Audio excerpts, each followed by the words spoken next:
Salve, salve, rapaziada! WASP aqui, sejam muito bem-vindos a mais uma aula do método WASP de análise técnica. E nessa aula a gente vai falar sobre ciclo de mercado. É a segunda vez que eu upo essa aula aqui. Eu fiz uma primeira versão dessa aula, mas eu acredito que a aula tenha ficado muito longa e muito complexa. Era uma aula de 1h20, alguma coisa assim.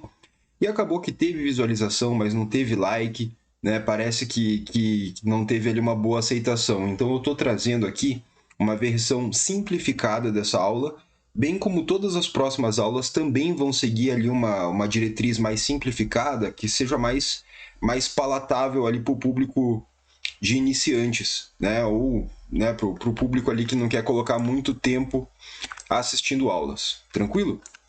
Primeiro, rapaziada, vou pedir para vocês deixarem um like nesse vídeo, comentem o que vocês acharam dessa aula no final, e se vocês puderem, encaminhe esse vídeo para um amigo seu, que isso ajuda bastante o canal a crescer, tá? E se inscreve, claro. Seguinte, por que a gente vai falar de ciclos de mercado? Porque o entendimento de ciclos de mercado vai dar para a gente o manejo correto, tá, de uma operação, vai ajudar a gente a alinhar expectativas e vai ajudar a gente a conseguir confirmar uma movimentação por timeframes menores e timeframes maiores, retirando assim aquela parte subjetiva da análise, né? Aquela parte ali que é muito ponto de vista, muita opinião, a gente consegue trazer ali um grau maior de clareza para cada movimento, tá? Então, para dar um exemplo aqui para vocês, logo de início, a gente está aqui no dólar, tá? No 2 minutos, gráfico de 2 minutos do dólar. Opero muito 2 minutos, tá? Eu vario entre os 2 minutos e os 5 minutos como time frame para execução de ordens.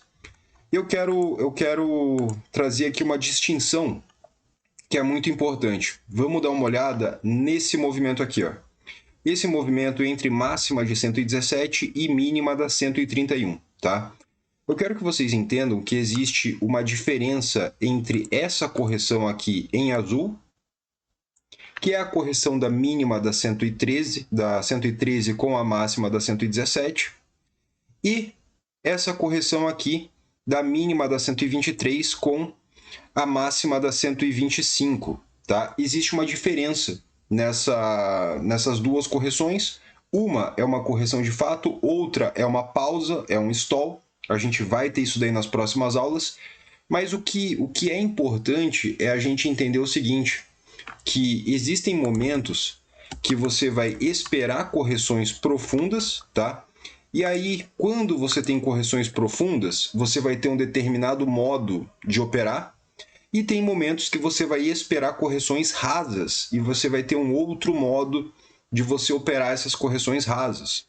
Se eu tentar operar correções rasas no mercado de correções profundas, vamos imaginar talvez algo como isso aqui, né? A gente está vendo aqui um canal amplo de alta. Se eu subir aqui para o 5, um canal amplo de alta, tá? Aqui, que se eu ficar tentando trabalhar apenas com correções rasas, né, dentro dessa movimentação, é bastante plausível que eu compre cenários como esses aqui, ó, aonde eu estou comprando alto dentro do canal, né, comprando alto dentro do canal, e aí eu acabo estopando, tomando o stop, mesmo estando comprado em uma tendência de alta. Então é aqui que ciclos de mercado vão ajudar a gente. É por isso que a gente tem que entender ciclos de mercado. Tranquilo? A gente tem 4 ciclos de mercado principais, rapaziada, que é o rompimento, o canal estreito, o canal amplo e a lateralidade, tá? E tudo isso aqui nada mais é do que uma grande escala de força, né? Da diferença ali da força entre compradores e vendedores. Vamos fazer um desenho para a gente entender legal o que eu estou dizendo aqui. Quando você tem um rompimento, você tem um movimento direcional, você tem um movimento que ele é apenas um lado está participando, apenas compradores estão participando desse movimento, né? Só compradores estão ganhando dinheiro. Quando você tem um canal estreito, ou seja, você vai ter correções muito rasas depois ali do rompimento, você ainda tem um mercado que é um mercado de um lado só, apenas compradores estão ganhando dinheiro, vendedores não conseguem ganhar dinheiro com correções tão rasas, tá?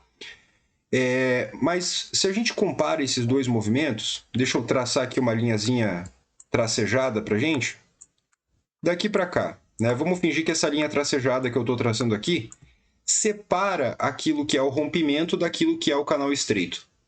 Se eu comparo o rompimento com o canal estreito, eu consigo perceber que o rompimento é um mercado de mais momentum, ele está mais forte, correto? E aí, eventualmente, você pode ter ali um canal amplo, tá? Um canal amplo de alta. Qual que é a característica desse canal amplo? É que as correções agora, tá? Essas correções aqui são correções onde vendedores conseguem ganhar dinheiro. Os vendedores que venderam lá com ordem stop, eles conseguem ganhar algum dinheiro durante essas correções. E a gente percebe também o seguinte, você tem um mercado, né? Se antes, ali durante o canal estreito, nós tínhamos alguma participação dos vendedores, mas vendedores não estavam ganhando dinheiro, agora a participação dos vendedores ela é muito maior. Você consegue ver um aumento da força dos vendedores e, por consequência, também uma diminuição da força dos compradores. Se antes os compradores estavam dominando, agora eles já não estão dominando muito, né? Eles têm ali, ainda estão no controle do mercado, entretanto, os vendedores estão dando as caras e estão conseguindo ganhar dinheiro. E aí, a partir disso, nós temos o quê? Nós temos a lateralidade. A lateralidade, rapaziada, é um mercado completamente dual, é um mercado completamente bilateral, né? Os dois lados ganham dinheiro e os dois lados estão igualmente no controle do mercado, né? Então, passa de 15 minutos com compradores no controle, depois mais 15 minutos com vendedores no controle. Ambos exercem ali um 50-50 do controle do mercado, tá? E aí, obviamente, a gente não tem direção, a gente não tem tendência, tá? Isso aqui é, vamos dizer assim, uma progressão de ciclos de mercado. Agora, o mercado ele fica o tempo todo seguindo essa progressão clássica, essa progressão clara, assim, pô, sai do rompimento e vai direto ali para o canal estreito? Nem sempre, tá? Nem sempre. Por várias vezes você vai ter um cenário muito mais bagunçado que esse e você vai ter que estar preparado para atuar nele. Tranquilo? Então a gente tem 4 ciclos de mercado: rompimento, canal estreito, canal amplo e lateralidade. Aqui a gente vai trabalhar da seguinte forma, tá? Primeiro, a gente tem um exemplo, tá? Um exemplo visual aqui do rompimento, né? Então, aqui em cima está discriminado qual ciclo de mercado a gente vai estar trabalhando. Na imagem, a gente vai ter um exemplo desse ciclo de mercado. Primeiro tópico aqui, nós temos características desse ciclo, tanto no time frame principal quanto num time frame abaixo e num time frame acima, para a gente trabalhar com confirmação, e também como os indicadores vão estar se comportando, que é um segundo passo de verificação, para que você tenha mais clareza na sua análise, tá? Então, para a gente falar de rompimento, primeiro vamos deixar claro que a gente vai falar desse rompimento aqui, ó. Desse rompimento aqui. Beleza? Essa movimentação, ela tem uma característica muito forte, que é um movimento muito direcional. É um movimento forte, tá? O rompimento, ele tem essa característica. Então, aqui do lado, a gente tem características. Primeiro, rompimento é um trade de momentum. O que é um trade de momentum, rapaziada? É um trade de força, em que o mercado está acelerando em uma direção. Isso significa que a gente não vai estar mais pensando numa dinâmica do seguinte modo, né? Se você tem caro e barato, você está sempre tentando comprar barato e vender caro, né? Isso aqui é verdade em mercados de valor, mercados em que você tem ali os dois lados trabalhando, ou seja, canal amplo e lateralidade. E aí, quando você acaba trabalhando dentro desse range, né? Assim. Agora, o mercado de momentum é diferente. Por quê? Porque ele vai estar esticando muito forte para cima. E aí, o que acontece? Você não está mais preocupado com caro e barato. Você vai estar, sim, comprando caro. Você está comprando e ele já está caro. Mas não tem problema, porque daqui a 5 minutos, 10 minutos, ele vai estar ainda mais caro, né? Então, isso aqui é um trade de momento, porque você está comprando a esticada. Você está comprando alto para vender mais alto ainda. Sobre as características. Primeiro, a gente vai ter um candle de tendência fechando forte além do ponto de rompimento, que é o caso desse candle aqui. Eu coloquei a minha cruz justamente em cima desse candle aqui na imagem para a gente ver quando que a coisa ela realmente se torna um rompimento. Você tem uma sequência de candles de tendência, tá? Isso aqui, obviamente, trata muito mais da confirmação do que do momento em que você identifica, porque você só vai ter uma sequência de candles de alta com alguns minutos, né? Então, de início, para identificar previamente, é um candle de tendência que fecha muito forte além do ponto de rompimento. Você vai ter muito deslocamento vertical, você vai ter gaps de barras que ficam abertos. O que é um gap de barra, rapaziada? Quando você tem um conjunto de 3 candles, por exemplo, 3 candles de alta, né? 3 candles de alta, aqui. O que acontece? Você tem um pouquinho de sombra nesse candle aqui e um pouquinho de sombra nesse candle aqui. A mínima do candle 3 não toca a máxima do candle 1. Isso é um gap de alta, tá? Um gap de barras que ficou em aberto. Quando que ele é fechado? Quando eventualmente ele vem e toca essa máxima, tá? Agora, quando ele fica em aberto, isso aqui é um sinal de muita força. Tranquilo? Como você vai operar um rompimento? Rompimentos, eles são um ciclo de mercado difícil de se operar. Por quê? Porque normalmente ele exige um stop bem longo, né? Quando você está utilizando ali o stop técnico, normalmente ele vai exigir um stop bem mais longo do que o normal. Por isso ele é meio desconfortável de se operar, mas é possível. Você pode entrar em rompimentos com ordem stop, ou seja, compra um tick acima dessa máxima, ou a mercado no fechamento de barras, né? No caso, você faria ali um buy the close, você estaria comprando o fechamento imediatamente assim que a barra fecha a mercado, tá? Outra possibilidade é você fazer um scale-in. O que é esse tal de scale-in? Vai ter uma aula sobre isso, né? Sobre gestão, mas o scale-in é basicamente aspas médio para trás, né? Que dá sim para você fazer. Muita gente por aí, quem enxerga o mercado com um simplismo demasiado, fica falando, pô, não pode fazer médio para trás. Pode tudo, rapaziada, contanto que você saiba o que você está fazendo, tá?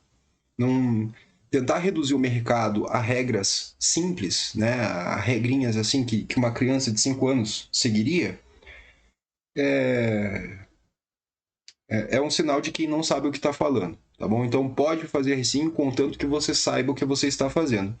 Eu não costumo fazer, porque não é da minha personalidade, mas pode, tranquilo? Então aqui, ó, a gente vai encontrar um exemplo aqui no gráfico, tá? Vamos pegar um exemplo aqui no gráfico de um rompimento que dê para a gente utilizar aqui de exemplo, ó. Exatamente aqui, dia 3 de março, tá? Dia 3 de março a gente está no dólar nos 5 minutos e aqui a gente tem um bom exemplo de rompimento. Aqui você tem claramente, ó, um ponto de rompimento, que seria a máxima do candle 1. Teve um período de lateralidade, uma correção lateral. E aqui no candle 26, você tem o rompimento, tá, desse movimento aqui. Nesse caso, como você iria operar? Você pode, lembrando que a gente está falando do candle 26, né? Você poderia colocar a sua compra um tick acima da máxima do candle 26, stop abaixo da mínima do próprio 26 ou abaixo da mínima do 25, tranquilo? Só um detalhe, eu uso ordem oco aqui, só para que fique mais fácil depois eu reposicionar ali stop e alvo, mas isso não significa que todas as minhas operações têm stop de 15 pontos e alvo de 15 pontos, tá bom? Inclusive, você está vendo esse vídeo no canal do YouTube, eu tenho umas 80 operações registradas ali nos shorts, tá bom? Você pode dar uma olhadinha. Outra forma de você trabalhar essa compra seria por meio de comprar a mercado. Aqui tá fechado, né? Eu estou gravando esse vídeo no sábado, então não tem nem senha nem nada. Quando o candle 26 fecha, você vem aqui e bate a mercado e compra a mercado, tá? É uma possibilidade. Quando o mercado está muito forte, o Brooks costuma chamar esse mercado de um mercado de buy the close ou mercado de sell the close, tá? E aí, a terceira e última possibilidade, quando você vai fazer scale in, ou seja, médio para trás ali, isso eu vou explicar, tá, mais adiante. O que você faria? Se você é um sujeito que nessa situação entraria com, por exemplo, 4 contratos de dólar, tá bom? Para a gente colocar ali bons números. Se você entraria normalmente com 4 contratos, o que você faz é, ao invés de entrar com 4, você entra com 1. Você compra um contrato aqui, pode comprar outro contrato aqui, mais 2 contratos aqui e estopa 4 contratos aqui embaixo. O que aconteceu aqui?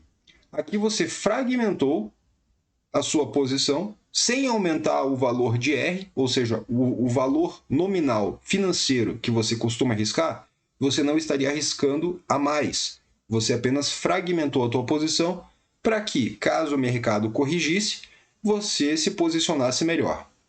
Qual que é a vantagem dessa abordagem? Tua taxa de acerto aumenta muito. Qual que é a desvantagem da sua abordagem? Se você acertar logo na primeira entrada, você comprou, ele andou imediatamente, isso aqui é um trade que você acertou com apenas um contrato, sendo que você poderia ter acertado esse trade com 4 contratos. Correto?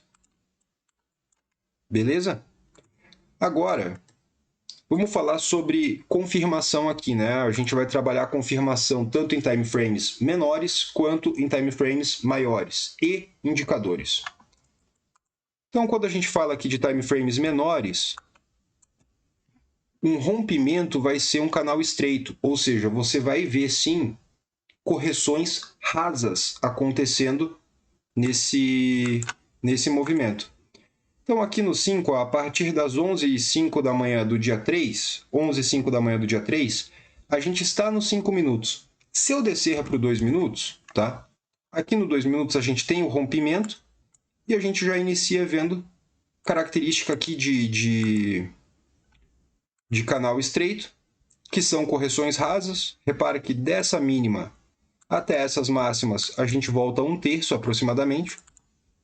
Aí na sequência você tem uma nova puxada de alta, dessas máximas com essas mínimas você volta menos que a metade, talvez metade, tá? Então é característica de um canal estreito. Num time frame maior, ou seja, se a gente viu esse rompimento nos 5 minutos, um time frame maior poderia muito bem ser ali talvez o 30 minutos ou 60 minutos. Vamos dar uma olhadinha ali nos 60 minutos, do dia 3 de março. O que a gente vai ter é um formato de retomada. Aqui não tem. Vai dar para ser aqui, ó. O que você vai ter é um formato de retomada. Então, repara que você tinha um gap aqui no 30 minutos. Esse gap, a gente interpreta ele como sendo uma grande barra compradora. Então, você teve uma puxada de alta. E aqui você teve uma correção com esse candle 2. Então, puxada de alta, breve correção. A retomada desse movimento no 30 minutos, lá nos 5 minutos, se mostra para a gente como sendo um rompimento, tá? Poxa, Wasp, mas aí eu teria que esperar esse candle 5 fechar? Não. Quando lá nos 5 minutos você está vendo aquele candle que confirma para a gente o rompimento, você sobe aqui, ó, e vê se faz sentido que isso aqui seja uma retomada. Poxa, faz sentido? Faz. Então, pode ser um rompimento. Ele pode voltar e pode ser uma falha? Pode, tá? Entretanto, algum grau de risco a gente tem que tomar. Algum grau de incerteza precisa haver, né? Sempre há. Não existe um momento em que a gente não tenha incerteza nisso aqui, quando a gente está olhando para frente. Existe certeza quando a gente olha para trás, né? Mas para frente sempre vai haver um grau de incerteza aqui, tá? E agora falando de indicadores, se eu volto lá para os 5 minutos no dia 3 de março, falando de indicadores, a gente vai conseguir confirmar esse movimento por meio de indicadores. E o que a gente tem aqui nos indicadores quando a gente fala de rompimento? Primeiro, o ADX, que é esse indicador aqui do meu canto superior direito. Lembrando, eu estou olhando principalmente para a linha branca que é a linha de ADX. Quando o ADX está apontando para cima, você tem um mercado forte, impulsivo, se deslocando, tá? No caso de um rompimento, você vai ter ali, ó, um ADX apontando para cima e acima do 18, tá? No TRIX, que é esse indicador aqui do meio, que é uma média móvel triplamente ponderada, né? Ele vai estar acima do zero e apontando para cima. Repara que bem nesse momento é que ele está virando para cima, tá? E no estocástico lento, que é um oscilador de banda e que mostra para a gente quem está no controle do mercado, a gente vê o estocástico lento entrando na banda extrema de sobrecomprado. Tá? Então é exatamente o momento que ele tende a esticar. Tranquilo? Agora, falando do próximo ciclo de mercado, que é o canal estreito. O canal estreito.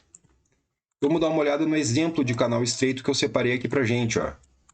Canal estreito a partir deste ponto aqui. A partir desse ponto, isso aqui se tornou um canal estreito. Tá? Por quê? Porque a gente estava vendo um formato de rompimento,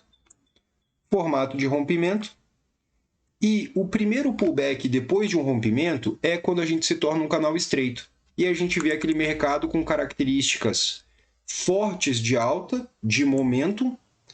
É um mercado em que vendedores tentam aparecer, mas eles não conseguem desenvolver o movimento contrário, né? Então, quem vende nessa movimentação não consegue ganhar dinheiro, tá? Pelo menos não com uma ordem stop. Tranquilo? E você tem um mercado que se desloca bastante ali na vertical. Vamos dar uma olhada nas características. Novamente, rapaziada, aqui o canal estreito é também um mercado de momentum, né? Então, o canal estreito é a fase forte da tendência. Ele acontece após o primeiro pullback, depois de um rompimento. É um trade de momentum, ou seja, de esticado. A gente vai costumar ver correções rasas de 1 a 6 barras. Tá? Então, as correções, além de elas serem rasas, elas não voltarem muito, são correções que rapidamente elas retomam a tendência. Normalmente você vai ver correções do tipo pausa ou stall. O que é uma correção do tipo pausa ou stall? Isso aqui, rapaziada, são pausas. Repara que elas não mexem as médias e também não mexem o TRIX, tá? Isso aqui é uma correção do tipo correção mesmo. Por quê? Porque ela vira as médias e ela vira o TRIX. Então, elas são o mesmo movimento, vamos assim dizer, né? São aquele respiro na tendência, é a mesma coisa, a essência dela, entretanto, em magnitudes diferentes. Perfeito? Você vai ter gaps de barras em aberto. A contraparte não consegue ganhar dinheiro com ordem stop. Vamos dar uma olhadinha nisso aqui para a gente entender legal. Vamos pensar aqui, ó, a partir desse primeiro pullback, no 46. O sujeito que vende um tique abaixo da mínima dessa 47 com um stop aqui em cima, ele não conseguiu ganhar 1 para 1. Eu estou sempre olhando para esse 1 para 1, tá? Não conseguiu ganhar 1 para 1 desse trade. Ele foi estopado. O sujeito que vendeu um tique abaixo da mínima dessa 49 aqui, ó, colocou o stop aqui em cima, novamente não conseguiu ganhar dinheiro. Ele foi estopado.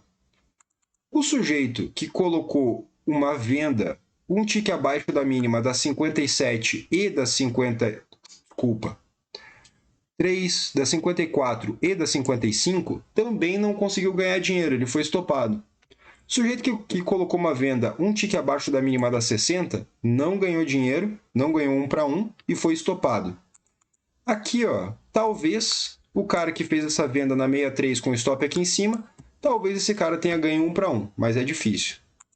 E é aqui, nesse ponto aqui, ó, que o mercado se torna provavelmente ali um canal amplo, né? Que aqui provavelmente ele conseguiu 1 para 1. Tá? Se for lá no gráfico e medir certinho, pode ter ganhado, tá? Mas, em resumo, o canal estreito ali, os vendedores não conseguem ganhar dinheiro. Então, é um mercado que ele está tão forte que apenas um lado, somente os compradores, estão conseguindo tirar proveito, tá? Como a gente vai operar um canal estreito aqui, ó? Aqui, entrada por ordem stop por estocástico, a gente nem precisa desse filtro do estocástico, tá? Você pode fazer entrada por ordem stop normal. Tá? E entrada por ordem limitada. Simples. Vamos dar uma olhada aqui num canal estreito. Aqui a gente pode trabalhar justamente esse mesmo rompimento, né? Esse mesmo rompimento aqui a gente consegue trabalhar. Então, o que a gente tem? Aqui eu vou descer para o 2 minutos, porque lembra que lá no 2 minutos a gente teria um canal estreito? Veja, aqui, ó, como que a gente poderia trabalhar a entrada nesse canal estreito aqui? Isso aqui é um canal estreito. Se eu puxar uma fibo dessa máxima com esse último fundo aqui na 62, ele não volta. Ele não chega a voltar aqui nesse 61.8, tá? Que é normalmente aonde eu entro com ordem limitada. Ele acaba chegando somente na região do 38.2. Uma forma de você fazer essa entrada com ordem limitada é você empilhar regiões de interesse. Então, repara que vem a 7,5, a 7,7 e a 8,0, tá? Elas vêm tocar essa região do 38.2. Poxa vida, WASP, mas a 7,5 e a 8,0 não tocaram o 38.2. Rapaziada, é uma região, é aproximadamente ali, não é um ponto exato. A gente não está falando de matemática exata, né? Se mercado financeiro fosse uma matemática exata, não haveriam matemáticos pobres no mundo, correto? Então, é mais ou menos ali a região. Nesse ponto, o que seria interessante? Você poderia fazer essa compra na 7,5, na 7,5 fica estranho, porque é o primeiro toque, você não sabe se ele vai ultrapassar isso aqui e vir buscar o 61. Agora, a compra na 7,7 é ok? Ok. Você está comprando no 38.2 e você já tinha visto uma clara demonstração de defesa na região. Então, a compra tanto na 7,7 quanto na 8,0 eram compras muito boas. Por quê? Porque você tinha a região do 38.2, tinha a média de 9, tá? Se você compra aqui, você pode muito bem jogar o teu stop para baixo desse 50% aqui mais ou menos. Aqui, coloca uns 6,5 pontos de stop, tá? E pega como alvo qualquer coisa acima de 2 para 1 aqui, acima dessa máxima. Então, se você fez essa compra aqui no primeiro ponto da 7,7, a própria máxima aqui já estava te pagando 2 para 1. Se você compra aqui, ó, talvez um pouco acima, faz aqui uma fibo dessa máxima com essa mínima e projeta para cima, para encontrar o alvo. Que é o que eu faço normalmente, tá? Daqui para cá, joga no primeiro alvo. Então aqui você tinha uns 6,5 pontos de stop, no primeiro alvo você estava pagando 22, mais do que 2 para 1. Tá ótimo. Poxa, WASP, mas ele foi no segundo alvo de FIBO. Mas a gente não sabe. A gente nunca sabe.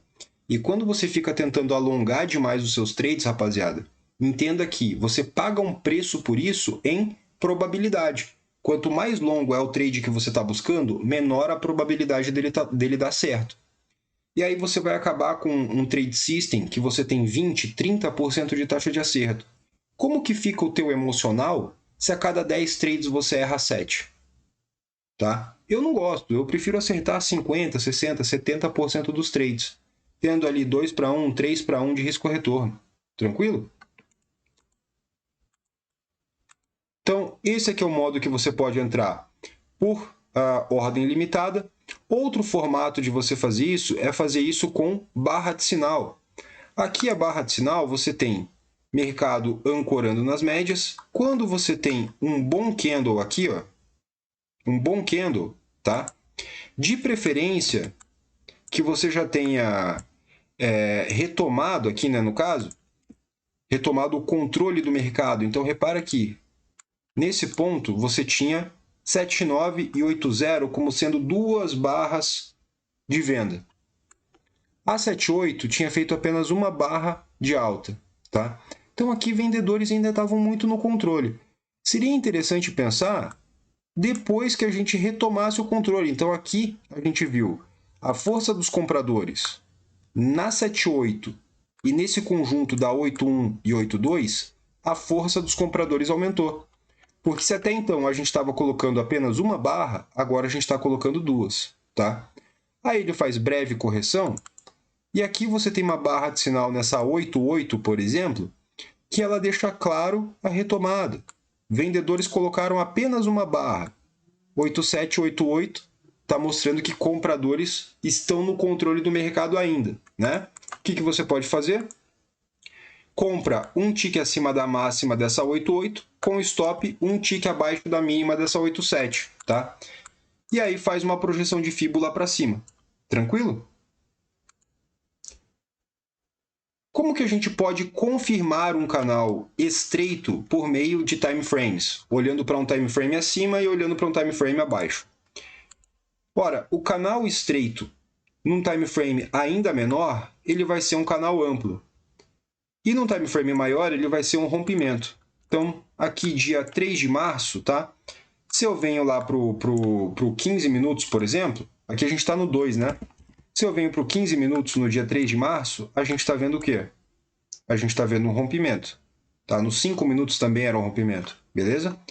Agora, e se eu desço lá talvez para 1 minuto? Dia 3 de março, no 1 minuto.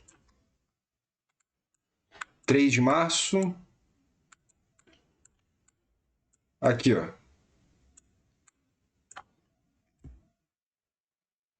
No dia 3 de março, toda essa movimentação que a gente estava vendo aqui, ela já se torna uma movimentação de canal amplo de baixa. Por quê?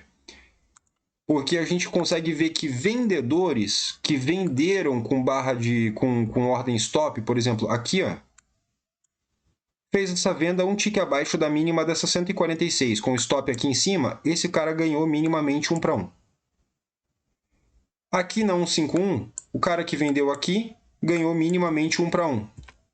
Aqui vendeu abaixo da mínima da 156, esse cara ganhou minimamente 1:1, tá? Então, já é um mercado de dois lados. Perfeito? Então a gente entendeu que num tempo gráfico menor, o canal estreito vai ser um canal amplo, e num tempo gráfico maior vai ser rompimento. E os indicadores, como que eles vão estar? Eles vão estar muito parecidos com o rompimento. Eles ainda vão estar muito parecidos com o rompimento. Então, durante esse canal estreito aqui, ó, eita nós, o zoom do Profit ele tá difícil recentemente, tá? Durante esse canal estreito, o que você vai ter? Você vai ter demonstrações ali de força no ADX, com ADX acima do zero. Deixa eu voltar aqui para os 5 minutos que o zoom vai ficar mais fácil. O ADX vai estar acima do 18 e apontando para cima durante esse canal estreito. TRIX vai estar acima do zero e apontando para cima, no caso de um canal estreito de alta, tá? Você não vai ver alterações aqui nesse TRIX enquanto você está num canal estreito. Isso é uma das coisas que diferencia um canal estreito de um canal amplo. E você vê o estocástico dentro da banda extrema, tá? Tudo isso aqui são características de um canal estreito. Quando você vê isso, você vai esperar correções rasas e operar de acordo. Operar aguardando breves correções. O que é bem diferente do nosso próximo ciclo de mercado, que é o canal amplo, tá? O canal amplo, rapaziada, ele é a fase fraca da tendência. Então vamos pegar aqui esse exemplo que eu trouxe para a gente e vamos entender o seguinte. Um canal amplo ele é a fase fraca da tendência, onde tanto compradores quanto vendedores conseguem movimentos direcionais. Às vezes, até mesmo um swing. O que é um swing? Swing é um trade de pelo menos 2-1, né? Então aqui, mesmo quem tá trabalhando contra a tendência, o sujeito que vendeu aqui, ó, com o stop aqui em cima, esse cara conseguiu 2-1 contra a tendência, tá? Então isso aqui é um mercado que tem muito mais presença dos dois lados, tanto dos compradores quanto dos vendedores. E aí você vai precisar fazer o quê? Você vai precisar ajustar a sua expectativa para você operar isso aqui corretamente, né? Para você operar isso aqui do modo mais eficiente possível, entendendo que ele vai fazer correções profundas, mas ao mesmo tempo entendendo que você ainda tem uma tendência e que é possível você tirar proveito dessa tendência. Tranquilo? Agora, vamos ver aqui as características desse canal amplo. Primeiro, canal amplo, rapaziada, é a fase fraca da tendência. E ele é o quê? Ele é trade de valor. Vamos lembrar da definição de trade de valor. Trade de valor é quando a gente está preocupado, sim, em comprar baixo, aqui, e vender caro. A gente não está pensando em termos de comprar alto, porque daqui a pouco ele vai estar mais alto ainda. Esse não é o caso. Esse é o mercado de momento. No mercado de valor, você está preocupado em comprar baixo e vender caro, tá? As correções são profundas dentro de um canal amplo. Então você vai ter correções ali entre os 50 e o 61,8% de Fibonacci. Pode ser que ele venha buscar até o 78,6% de Fibonacci. Entretanto, normalmente, quando a gente tem ali correções do 78,6% de Fibo, significa que a gente está muito mais perto de uma lateralidade do que de uma tendência. Você tem gaps de barras sendo fechados. Então você vê ali que as grandes manifestações de força que você teve, ele vai acabar fechando. Isso aqui é um exemplo. Ó. Aqui você tinha um gap de barra, que futuramente ele volta e fecha aqui na frente, tá? E a contraparte, ou seja, os vendedores nessa tendência de alta, eles conseguem ganhar dinheiro com scalps, trades de 1-1, e em algumas situações até mesmo com swings, trades de 2-1, tá? Minimamente de 2-1. Como que você pode operar um canal amplo? Você vai operar um canal amplo com ordem limitada em região de interesse, tá? E você também pode trabalhar com aguardar retomada e entrada por ordem limitada nos primeiros pullbacks. Então a gente vai entender o seguinte aqui, ó. Primeiro, eu sempre trabalho correção de ordem limitada, correção de canal amplo, esperando a falha, tá? Eu nunca pego toda essa movimentação aqui, dessa máxima com essa mínima, encontro 61,8 e eu já coloco a minha ordem aqui e fico esperando ele tocar o 61,8. Não. Quando eu vejo que é um canal amplo, o que eu quero ver? Antes de eu posicionar minha ordem, eu quero ver isso aqui, ó. Eu quero ver que ele está deixando muitas sombras ali na parte de baixo para mostrar que está havendo defesa compradora e que provavelmente eu não sou a única pessoa que vai comprar nesse 61,8, tá? Então, compra no 61,8 é uma boa compra. Quando você tem falha, né, demonstração ali de fraqueza. E aqui embaixo você vai ter ali a região do 78,6. Normalmente eu coloco meu stop abaixo desse 78,6, descoladinho, tá? Não adianta colocar colado que ele pode pegar. Ou eu pego, por exemplo, o tamanho de uma barra média para utilizar de stop. Então, se eu fiz a minha compra mais ou menos por aqui, eu posso muito bem olhar o tamanho desse candle 66, que é esse candle aqui, ó, e utilizar esse candle 66, o tamanho dele, como stop para baixo, tá? Isso daí seria um stop padrão, tranquilo? outro formato de você operar ali o canal amplo é você simplesmente aguardar a retomada. Então aqui a gente percebe que ele retoma porque as médias retomam para cima, tá? E aqui você vê uma correção do tipo lateralidade.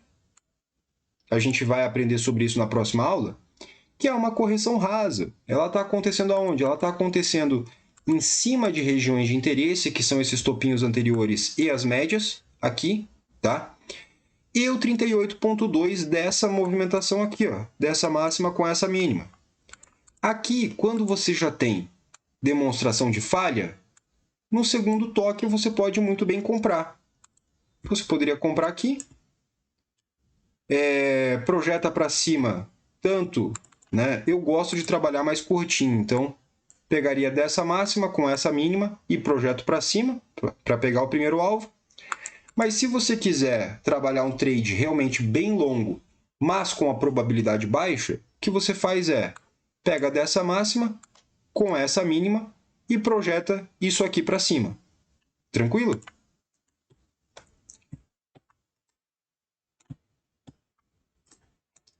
Como que a gente vai confirmar isso aqui em time frames, né? Em time frames menores, aqui você vai ter multiciclos. Vocês já vão entender o que é isso. E no time frame maior, você vai ter um canal estreito. A gente não vai lá para o gráfico confirmar isso, porque vocês já viram que realmente o canal estreito, quando a gente desce, ele é um canal amplo. E esse multiciclos,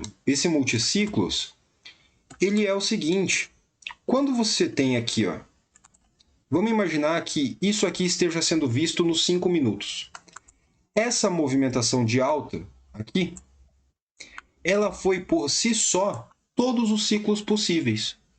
Então vamos pensar aqui no início você teve um rompimento, tá? Você teve um rompimento. Aqui você teve, a partir dessas 51 e 52, você teve a evolução desse rompimento para um canal estreito. Aqui, quando ele veio aqui embaixo com essa 53, você teve esse canal estreito se tornando um canal amplo. E quando ele vem aqui para cima, você tem dentro disso aqui um formato de lateralidade, tá? Exige uma certa habilidade para ver isso aqui de olho nos 5 minutos. Mas e se eu descesse esse gráfico para 30 segundos?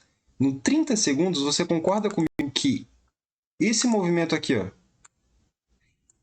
e essa volta não seria um formato de canal amplo?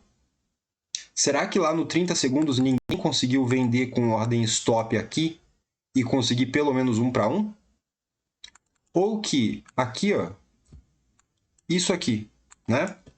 Ficou 4, 5, 6 barras de lado dos 5 minutos. Se a gente olha para o 30 segundos, 5 barras dos 5 minutos lá no 30 segundos são 50 candles sem direção.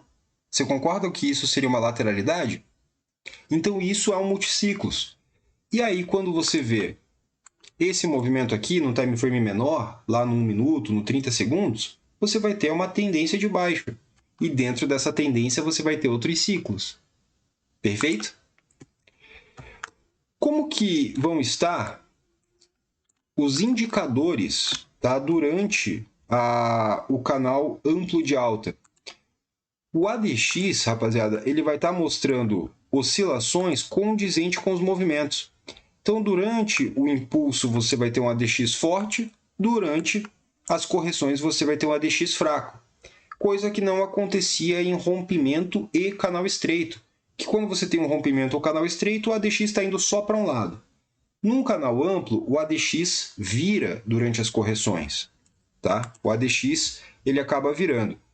O TRIX ele fica quicando no zero ou muito próximo do zero. Então, repara aqui, a gente está acima do zero aqui, mas ele fica quicando no zero, tá?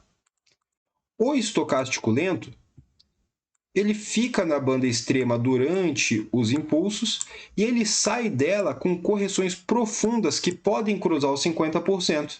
Então, aqui, ó, ele chega a cruzar esse 50%, tá? Há um processo de alinhamento e desalinhamento das médias nos impulsos, que também é chamado de encurtamento. Então, esse aqui é o exemplo. Ó. A partir aqui da 60, repara que a gente tem 9 e 20 apontando para cima, depois 9 e 20 apontando para baixo. Tá? Isso é um desalinhamento de médias. Ele desalinha durante as correções e alinha novamente. Isso aqui é chamado de encurtamento. Tranquilo? Agora, falando sobre o quarto e último ciclo de mercado, a gente está falando de lateralidade.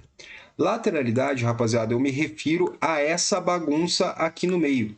Essa bagunça aqui, tá? Lateralidade, que é um ciclo de mercado que pode sim ser operado, entretanto, eu particularmente não gosto de operar lateralidade. Não é algo que eu gosto de fazer. Eu gosto de operar tendência. Eu gosto de fazer trades sensatos, tranquilos ali, durante a tendência, tá? Pegar 2 para 1, 3 para 1, colocar o dinheiro no bolso, do que operar lateralidade e ficar no meio dessa bagunça. E vocês já vão entender o porquê. Lateralidade, rapaziada, é um trade de valor, ou seja, a gente está preocupado em comprar barato e vender caro. Uma lateralidade ela pode ser ampla ou estreita, depende do tamanho do range. Lateralidades muito estreitas, a gente não faz nada. Agora, lateralidades amplas, que tem lá 1.000 pontos de índice, 1.500 pontos de índice de range, você pode sim operar. Quais são as características? Você vai ver muita sobreposição de barras, ou seja, barra de alta, barra de baixa, barra de alta, barra de baixa, elas ficam se amontoando. Você vai ver muitas sombras, tanto na parte de cima quanto na parte de baixo. Poucas barras de tendência, poucas barras fortes que fecham coladas nas máximas ou nas mínimas. O mercado tendendo, né, ao meio do range. Então, ele tende sempre a ficar voltando para metade desse range aqui. Ele não tem direção clara, as pernas se sobrepõem, você tem mais de 20 candles sem direção, tá? E normalmente o que você vai ver aqui é um mercado que acaba fechando acima e abaixo das médias. E aí as próprias médias vão mostrar para você que não tem direção, porque elas ficam lateralizadas, elas ficam flats. Tranquilo? Como que você pode operar uma lateralidade? Para operar uma lateralidade, rapaziada, você vai seguir o seguinte conceito. Você vai comprar baixo, vender alto e sair em scalps, tá? Normalmente trabalhando com ordem limitada, perfeito? E stop padrão, que é aquele stop que a gente utiliza ali, o tamanho de um candle médio de stop. Tranquilo? Então, o que isso aqui significa? Eu vou tentar comprar baixo, vender alto, e eu vou estar sempre saindo em scalps, ou seja, saindo em trades de 1 para 1. Por que saindo em trades de 1 para 1? Porque lateralidades o mercado acaba virando muito rapidamente, tá? Não é prudente você ficar tentando alongar ali os seus trades dentro de uma lateralidade. Então aqui, ó, o que eu faço? Quando eu opero lateralidade, eu sempre espero uma demonstração de fraqueza. Aqui eu tenho a banda superior dessa lateralidade. Eu estou vendo mercado enrolado, fechando acima e abaixo das médias. Eu estou vendo que é uma lateralidade. Quando eu tenho nessa banda de cima aqui, o mercado fechando com sombra no primeiro toque, no segundo toque eu venho e coloco a minha venda nessa máxima aqui, ó. Posiciono o stop do tamanho de uma barra média para cima. Então, eu posso pegar até essa própria barra aqui, ó. Coloco o tamanho dela para cima de stop. Pegou. Alvo, 1 para 1. Pagou. É isso. Poxa, Wasp, mas 1 para 1 é muito pouco. Sim, é muito pouco. Mas num dia lateral, ele pode te dar a oportunidade de fazer 3, 4 operações dessas, né? E aí você encerra o dia com 3R de retorno, tá? O que é muita coisa, rapaziada. Uma semana, lá na sala eu coloco ali como a meta ideal, né? encerrar a semana com 9R. E isso é um super resultado. É um resultado fantástico, assim. É muito, muito bom. Essa última semana, para vocês terem ideia, foi uma semana excelente para a gente. E ainda assim a gente encerrou a semana com 7R e meio de retorno, tá? Encerrar a semana com 9R é maravilhoso. E se você conseguir fazer 2, 3R só com esses scalps aqui, muito bom também, tá bom? Como que a gente pode confirmar isso aqui? Olhando para diferentes time frames. Num time frame menor, você vai ter novamente ali o multiciclo. Por quê? Porque cada pernada dentro de uma lateralidade é um movimento por si só, que vai conter ali rompimentos, canais estreitos e afins. Num time frame maior, você vai ter a lateralidade sendo representada como um stall, como uma correção em pausa, né? Vamos lembrar lá da correção em pausa do canal estreito. Isso aqui, ó.